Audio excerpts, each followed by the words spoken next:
Case number OPHMA 13/93. ഹർജിക്കാരൻ S. Nandakumar, എതിർകക്ഷി ആതിര നായർ.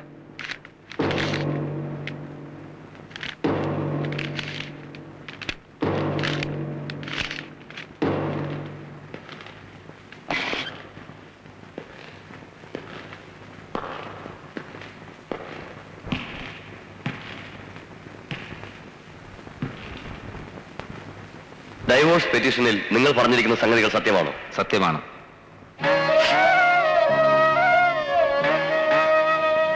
പരസ്പര വിശ്വാസമാണ് ദാമ്പത്യത്തിന്റെ അടിസ്ഥാനം.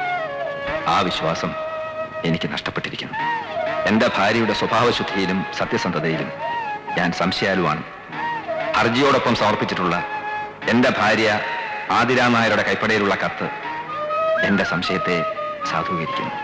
ഭർത്താവിനോട് സ്നേഹം ഭാവിക്കുകയും മറ്റൊരു പുരുഷനെ മനസ്സിൽ സൂക്ഷിക്കുകയും ചെയ്യുന്ന ഒരു സ്ത്രീയെ പവിത്രമായ ബന്ധം ആഗ്രഹിക്കുന്ന ഒരു പുരുഷനും ഉൾക്കൊള്ളാനാവില്ല. അതുകൊണ്ട് വിവാഹമോചനം അനുവദിച്ചു തരണമെന്ന് ബഹുമാനപ്പെട്ട കോടതിയോട് ഞാൻ അപേക്ഷിക്കുകയാണ്. എതിർകക്ഷിക്ക് എന്താണ് പറയാനുള്ളത്?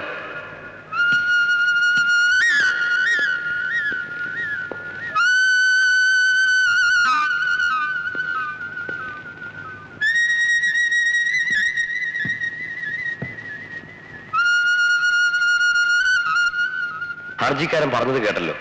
നിങ്ങൾക്ക് വിവാഹമോചനം ആവശ്യമാണോ?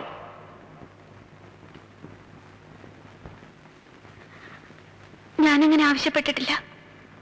എന്റെ ഭർത്താവിന് വേർപിരിയണമെന്ന് ആഗ്രഹമുണ്ടെങ്കിൽ ഞാനതിനെതിരല്ല. ഹർജിക്കാരൻ ഹാജരാക്കിയിരിക്കുന്ന കത്ത് നിങ്ങൾ എഴുതിയതാണോ? അതെ, പക്ഷേ അതിലെഴുതിയിരിക്കുന്ന ഒന്നും സത്യമല്ല.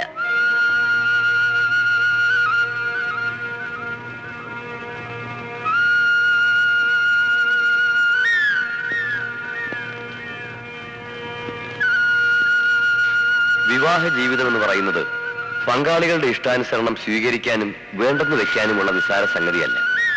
പരസ്പരം സംസാരിച്ച് മാനസികമായ അകൽച്ച ഒഴിവാക്കാനുള്ള സാധ്യത മുന്നിലുള്ളതുകൊണ്ട് ഒരു വീണ്ടും വിചാരത്തിനായി ഈ കോടതി 6 മാസത്തെ സമയം അനുവദിക്കുന്നു.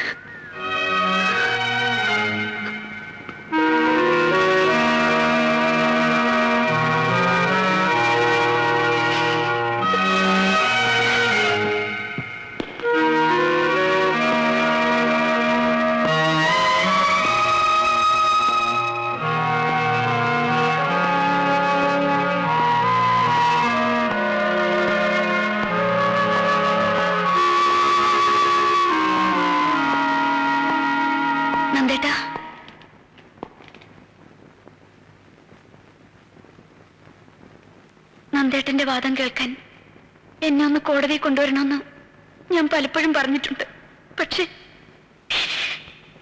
ഇങ്ങനെ വരേണ്ടി വരുമെന്ന് ഞാൻ ഓർത്തില്ല.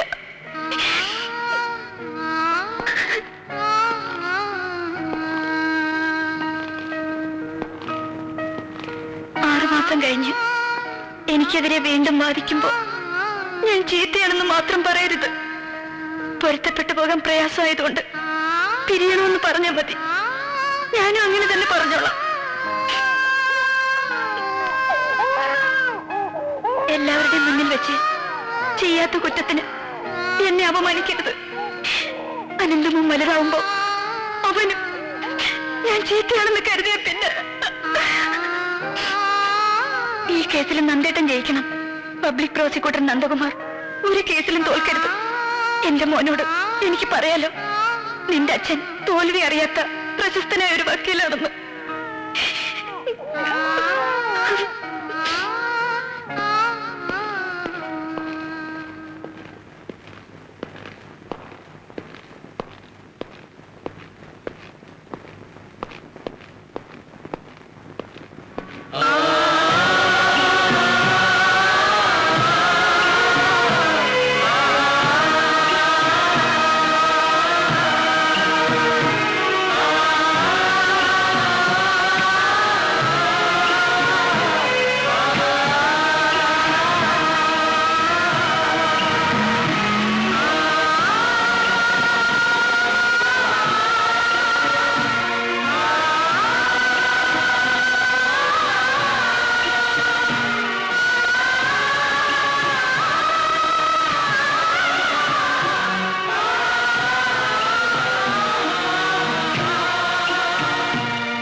നന്ദേട്ടന്റെ വാദം കേൾക്കാൻ എന്നെ ഒന്ന് കോടതിയിൽ കൊണ്ടുവരണമെന്ന് ഞാൻ പലപ്പോഴും പറഞ്ഞിട്ടുണ്ട്. പക്ഷേ ഇങ്ങനെ വരേണ്ടി വരുമെന്ന് ഒരിക്കലും ഞാൻ കരുതിയില്ല. ഈ കേസിലും നന്ദേട്ടൻ ജയിക്കണം.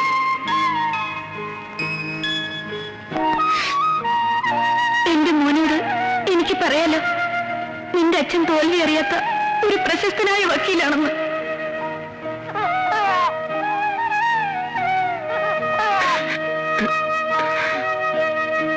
നന്ദേട്ടാ, നന്ദേട്ടാ,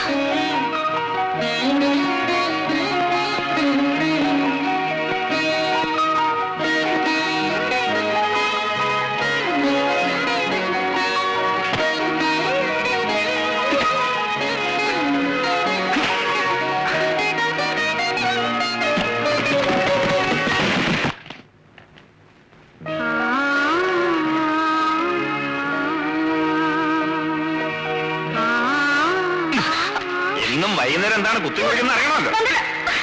അങ്ങനെ ഇപ്പൊ അറിയണ്ട. ഒരാളുടെ പേഴ്സണൽ ഡയറി വായിക്കുന്ന ശീലം അത്ര നല്ലതല്ല. വലിയ വക്കീലായിട്ട് ഇതൊന്നും അറിയില്ലേ? ഒരു മുതുമുത്തശ്ശനായിട്ട് ഇങ്ങനെ പല്ലൊക്കെ കൊഴിഞ്ഞു വടിയും പിടിച്ചു നടക്കുന്ന ഒരു വയസ്സനായി നന്ദേട്ടൻ ഏതെങ്കിലും മൂലയ്ക്ക് കുത്തിയിരിക്കുമ്പോ ഞാൻ അടുത്തു വരും. അന്ന് നമുക്ക് ഒരുമിച്ചിരുന്ന് ഈ ഡയറി വായിക്കാം. മറക്കണമെന്ന് കരുതിയതും ഓർമ്മിക്കാൻ പാടില്ലാത്തതുമായ പലതും ഇതിലുണ്ടാവും. അന്ന് കിട്ടുന്ന ആ സുഖം ഇന്ന് ഇത് വായിച്ച പിന്നെ കിട്ടിയെന്ന് വരില്ല. അതുകൊണ്ട് അന്ന് വായിക്കുന്നതല്ലേ സുഖം.